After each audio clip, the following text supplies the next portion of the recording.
There are precisely 7 statements that will make a narcissist step back from you, as if you've just presented a spiritual symbol to a dark entity. The great power of these statements is not that they are mean or hurtful, but rather because they are true. And narcissists, more than anything else, are deeply afraid of the truth. Let's be completely open about this fact. Most people fail, and fail horribly, when they try to confront a narcissist. Why? Because they willingly enter a conflict zone of the narcissist's choosing, belief, equipped with methods that are not only ineffective, but actually strengthen the opponent.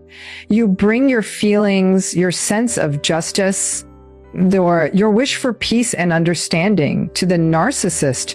These qualities are not tools for closeness. They are weaknesses to be exploited. Leaf, you're essentially attempting to have a reasonable conversation with a massive storm. It's a useless mission. The core mistake is simple. You think you're in a friendly discussion when you are, in reality, a psychological war. The narcissist builds an altered world.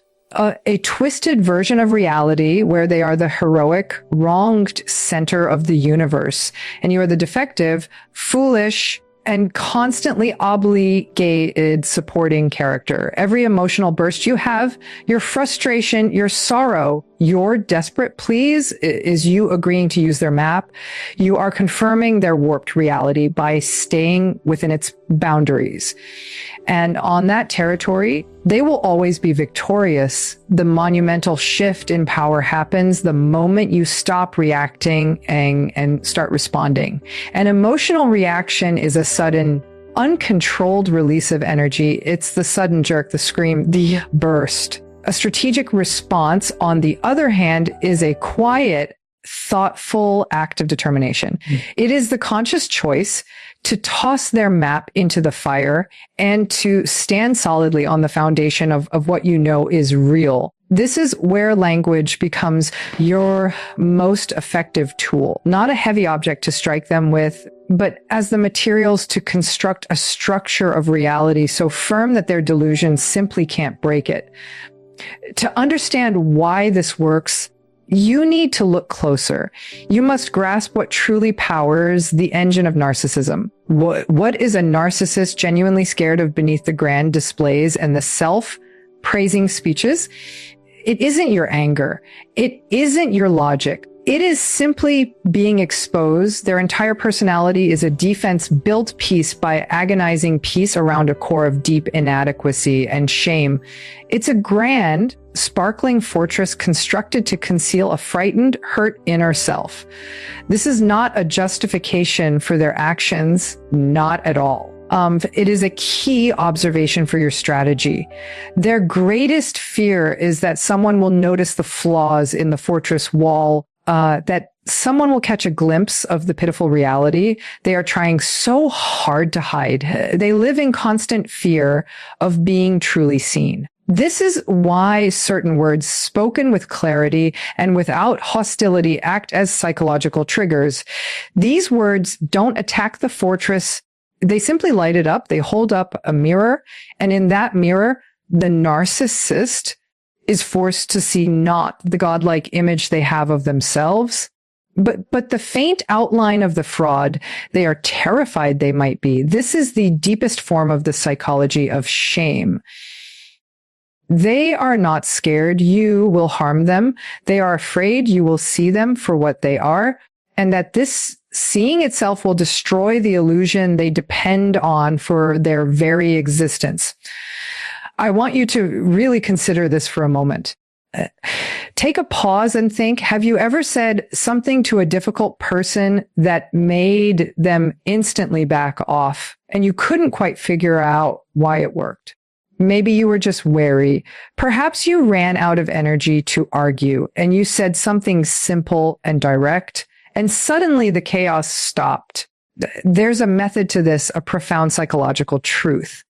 I want you to think about your own times this happened as we explore this further. what exactly did you say? What was your tone? And what was the outcome? You may have found this principle without even being aware of it.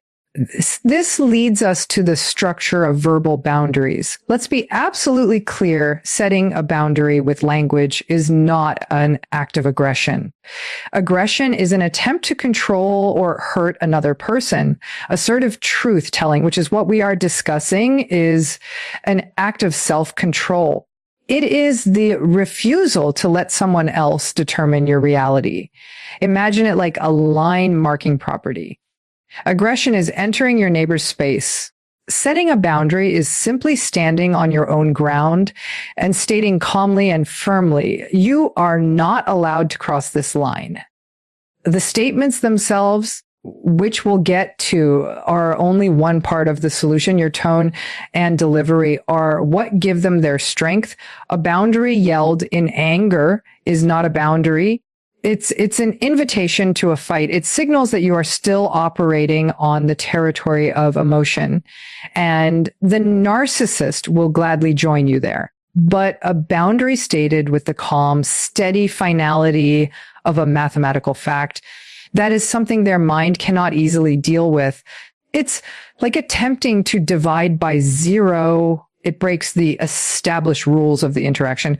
Your quiet confidence becomes a mirror reflecting their chaos, and it's a sight they cannot endure. So what happens when you learn to do this?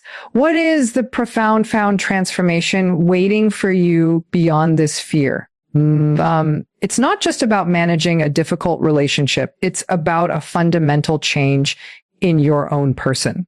The respect you will start to receive from others, and most importantly from the narcissist, is not something they choose to give you. It is something that naturally appears as a result of your own self-respect. You stop being a piece in their game because you have chosen to stop playing. You begin the process of moving from being a character in their story to becoming the author of your own. And that truly is where genuine strength lies. Here's a thought that might make you feel uneasy. Narcissists don't disrespect you because you're feeble. They disrespect you because they sense you possess something they desperately want, but can never truly hold authentic self-worth. And that petrifies them. The selection of a target by a narcissist is not a random act of cruelty. It's a calculated hunting strategy, an instinct honed over a lifetime of seeking what they lack. Picture a pack of predators. They don't just attack any animal in the group. They observe. They test. They look for a specific combination of traits. And contrary to what you might assume, they are not typically drawn to the weakest members. They are often drawn to the strongest, to the ones with the most life force, because that is where the greatest reward lies. So, what qualities make you so powerfully appealing to a manipulator?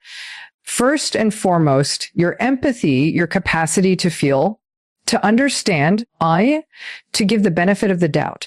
This is a foreign language to the narcissist, but one they know how to exploit. They view your empathy not as a strength, but as an unlocked entry point. Your competence is another signal. You excel at what you do. You have abilities. You have discipline. You achieve results. This competence is a resource they wish to take over and claim as their own. It supports their illusion of great importance. And finally, your integrity, your basic decency, your commitment to truth, your desire to do the right thing. This is perhaps the most powerful attraction of all, because you are honest. You assume others are too, because you are conscientious. You cannot easily imagine someone who acts without a conscience. Your strength, surprisingly, becomes your weakness. This is the terrible twist of the predator relationship. The very light you possess is what draws the darkness to you. The narcissist sees your integrated self, your genuine capacity for caring and achievement, and it is both a source of deep envy and a target for destruction. They want to consume it and failing that to destroy it so that its existence no longer reminds them of their own empty core. Once a target is chosen, the testing begins. And you must understand these are not obvious attacks, not initially. They are subtle probes, psychological tests designed to gauge your defenses. It might be a minor backhanded compliment. It might be a commitment that is quickly forgotten. It might be a joke made at your expense that is just sharp enough to hurt, but delivered lightly enough that if you object, you're the one deemed to have no sense of humor. Each of these is a small experiment. The narcissist is asking a silent question. Will you put up with this? Can I get away with this? Your reaction or lack of one is the data they collect. If you laugh it off, if you invent excuses for them, if you let it go for the sake of keeping the peace, you have just given them all the information they need. You have shown them the roadmap to your boundaries. And based on that data, they increase the violation. The forgotten promise becomes a broken agreement. The sarcastic joke becomes a humiliating insult in front of other people. It is a step-by-step gradual violation of your personal space. This is the crucial distinction between normal human disagreements and the calculated disrespect of a narcissist. In a healthy relationship, conflict arises and is resolved. It's a mutual process. With a narcissist, it isn't a conflict. It's a campaign. It is a systematic erosion of your standards, one small act of disrespect at a time, until you find yourself standing on ground you swore you would never give up. This increase is what I call the disrespect cycle. And it is a form of psychological manipulation as damaging as any ever conceived. It starts with a small offense. You feel a twinge of irritation, a sense of unfairness, but you ignore it. Why? Because you are a good person. You don't want to create a scene over something so minor. But that small violation, once accepted, becomes the new minimum standard for the relationship. The next violation will be a little larger, and the one after that larger still. The narcissist needs you to accept this rising pattern of poor treatment because it serves a vital purpose. It constantly confirms their warped reality. In their world, they are entitled to special treatment, and your acceptance of their disrespect is your silent agreement. You are being trained step by a step to accept what is unacceptable. Each time you fail to hold the line moves.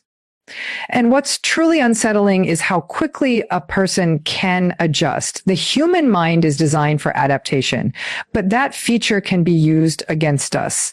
Disrespect, when it is constant and gradual, can begin to feel normal. The state of being on edge, of walking carefully, of constantly trying to manage their moods, this becomes your new normal. You forget what it felt like to be treated with simple, basic decency. The abnormal has been normalized. So why do good, caring, conscientious people so often struggle to even recognize this process as it's happening? The main reason is that your internal response patterns are working against you. Your natural desire for harmony, for smoothing things out, for seeing the best in people is a disadvantage in this scenario. You project your own decency onto them. You think they can't possibly mean it that way, or they're just having a rough day. You engage in a form of self-deception because that this person is deliberately and systematically disrespecting you is a thought too terrible to consider. This leads to a profound and weakening self-doubt.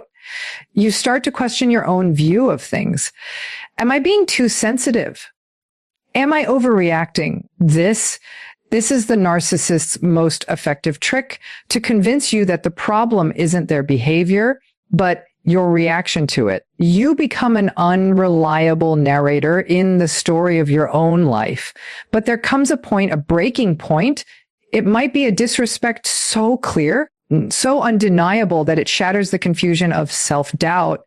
It is the moment when the combined weight of all the small violations comes too much to bear. It is a moment of frightening clarity when you see the pattern for what it is, and you realize with a certainty that chills you that something fundamental must change. And that change begins not with them, but with you. What I'm about to share with you are not insults or attacks. These are precise tools of truth. When you use these statements, you're not trying to hurt them. You are establishing reality. And for a narcissist, reality is the most dangerous weapon of all. Statement 1, I see what you're doing. There is perhaps no phrase more terrifying to a manipulator than this one. Why? Because their entire way of operating depends on the ability to deny their true intentions. They thrive in the confusion of ambiguity. The subtle hostile comment, the slight put down, the innocent question meant to create insecurity. These are their methods precisely because they can retreat from them. They can claim you misunderstood, that you're too sensitive. But the statement, I see what you're doing, cuts through that fog like a powerful light. It is a declaration that you are not fooled. You are not a piece in their game. You are a conscious observer of it. You are pulling back the curtain and revealing the pathetic little person operating the controls. This phrase requires no explanation. You don't need to detail what you see. The power is in the ambiguity of your awareness. It communicates the game is over. I know your moves. And in that moment, the power balance shifts permanently. You have taken away their main weapon, the disguise of pretended innocence. They are exposed. And exposure is a narcissist's deepest fear. Statement 2, that's not my responsibility. The narcissist is a master of delegating responsibility. Their failures, their bad moods, their chaotic lives, these are never their fault. They are a consequence of your failings, your lack of support, your inability to foresee their needs. They hand you the heavy burden of their own emotional and practical problems and expect you to carry it. The phrase, that's not my responsibility, is you handing that burden right back. It is a radical act of boundary setting. It draws a clear and distinct line around your own personal authority. It states that you will be responsible for your own actions and emotions, belief, and they must be responsible for theirs. This will feel strange at first, especially if you are a caring and conscientious person. You are naturally inclined to help, but you must learn the crucial difference between helping someone and enabling them. Carrying their emotional burdens for them is not helping. It is enabling their problem. When you refuse to take responsibility for their issues, you are not being unkind. You are forcing them, perhaps for the very first time, to face the results of their own choices. It is a freedom for both you and in a strange and difficult way for them. Statement 3, I won't be spoken to that way. This is not a request. It is a rule. It is the establishment of a fundamental standard for respectful communication. Narcissists systematically lower your standards of treatment through increasing disrespect. They test you with small insults, and when you tolerate them, they escalate. This phrase stops that process immediately. It is vital that this is delivered with calm finality, not with anger. Anger says, you've hurt me. Calm finality says, that is a line you will not cross. There is a world of difference. One invites a fight, the other ends a violation. This is not a threat. A threat is, if you speak to me that way, a boundary is simply a statement of what you will and will not accept. I won't be spoken to that way requires no further justification. It is a fundamental declaration of self-worth. It says, I am a person who deserves basic respect, and that is the admission price for interacting with me. Statement 4, Your feelings about this are not my problem. Narcissists turn their emotions into weapons. Their rage, their tears, their sulking, their dramatic displays of victimhood, these are not genuine expressions of feeling. They are manipulative strategies designed to control your behavior. They want you to rush around trying to manage their emotional state, to satisfy their anger, to comfort their manufactured hurt. They make you believe that their emotional stability is your duty. This phrase cuts that manipulative connection. It is a profound declaration of emotional independence. It says, you are a capable adult and you are solely responsible for your own emotional reactions. This will feel incredibly harsh because decent people feel a responsibility to the emotions of others. But you must understand you are not responsible for regulating the feelings of another adult. By refusing to participate in their emotional drama, you are returning self-determination to them. You are forcing them to sit with their own feelings instead of using them as a tool to control you. It is a powerful game-changing statement that breaks down one of their most effective control methods. Statement 5, I don't need to justify myself to you. Have you ever found yourself in a never-ending argument with a narcissist, endlessly explaining and defending your decisions, your feelings, your very existence? This is a deliberate trap. They act as the prosecutor, and you are placed on the witness stand. They demand that you explain yourself. And the more you explain, the more ammunition you give them to twist your words and find new ways to attack. It's a game you can never win. Over-explaining is a position of weakness. It signals that you believe their approval is necessary for your decisions to be valid. The phrase, I don't need to justify myself to you, is your refusal to take the stand. It communicates that you are the ultimate authority in your own life. Your decisions are yours. Your reasons are yours. You do not require their validation or their permission. Standing in the quiet confidence of your own choices without the desperate need for their endorsement is an incredibly powerful position. Statement 6N. This conversation is over. This is the emergency escape. It is the tool you use when a discussion has become a confusing, circular, an exhausting speech designed to dominate and confuse you, not to communicate. You are not required to participate in a conversation that is going nowhere. You are not obligated to be an audience for their twisted logic and manipulation. Stating this conversation is over and then physically removing yourself by walking out of the room or ending the call is the ultimate proof of a verbal boundary. It demonstrates that your time and mental energy are valuable resources that you will not waste on pointless, harmful interactions. It shows through action that you mean what you say. Statement 7A, I'm not interested in your opinion of me. This is the ultimate blow to the core of the narcissistic dynamic. If the entire relationship from their perspective is based on their role as the judge and you as the one being judged. They need you to need their approval. They need you to fear their disapproval. Their opinion is the currency of their power. When you state calmly and as a simple fact that their opinion of you is irrelevant, you have just bankrupted their entire system. You have declared your independence from their judgment. This is not something you say in a moment of frustration. It is a statement of achieved self-validation. It says, I know who I am. I have my own moral compass. I have my own sense of worth. And your evaluation is simply no longer required.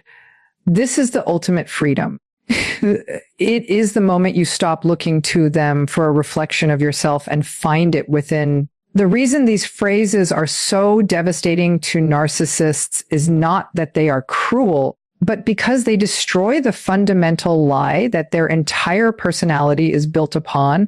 And when you grasp this lie, You'll understand why your words have the power to completely disarm them. To understand the power of these statements, you must first grasp the monumental and unstable structure of the narcissistic mind. The narcissist has built what is best described as a false self, a grand and inflated persona designed for one purpose and one purpose only, to constantly seek a stream of outside affirmation, which they call narcissistic supply. This false self is a made-up character, heroic, brilliant, uniquely victimized, and supremely important. But here is the crucial point. It is a structure with no solid foundation. It is a hollow image. And like any false idol, it requires constant worship from the outside world to maintain the illusion of its importance. This endless need for affirmation is not just arrogance. It is a desperate, necessary component of their existence. Without the reflection of admiration in the eyes of others, the false self begins to collapse, threatening to reveal the emptiness it was built to hide. This is why a simple challenge, a boundary, or a refusal to cooperate is not seen as a minor disagreement. To the narcissist, it is a major threat to their entire psychological structure. It is a crack in the idol when you say, I see what you're doing, or that's not my responsibility. You are refusing to provide the worship the false self requires. You are in that moment a non-believer, and your dissent threatens to reveal to the narcissist, and even worse, to the world, that their God is a fake. This is the critical difference between healthy self-confidence and pathological grandiosity. The confident person has an internal source of control. Their self-worth is generated from within based on ability and experience. The grandiose person has an external source of control. Their sense of self is a fragile reflection, completely dependent on the opinions and reactions of others. Your words of truth don't challenge their strength. They expose their absolute and terrifying weakness. So, what is hidden beneath this dazzling, grandiose mask? What is the terrible secret that the fortress of narcissism is built to protect? It is a core of profound, completely unmitigated shame. At the center of the narcissist is a deeply ingrained belief in their own worthlessness and inadequacy. This is the unhealed wound, the primary terror from which their entire personality is aflight. They have spent their lives running from this shame, building an elaborate alternate reality where they are the opposite of everything they fear themselves to be. The verbal tools we've discussed are so effective because they bypass the grandiose fortress walls and speak directly to this hidden core of shame. When you refuse to accept blame, you are holding up a mirror to their own culpability. When you refuse to manage their emotions, you force them to confront their own internal chaos. When you refuse to seek their approval, you quietly reveal that their judgment is worthless. Each of these actions is a form of exposure. Exposure to the narcissist immediately triggers an overwhelming activation of this core shame. It is the feeling of being seen not as the glorious idol they pretend to be, but as the flawed, despicable being they secretly believe they are. This is a psychological state they cannot tolerate.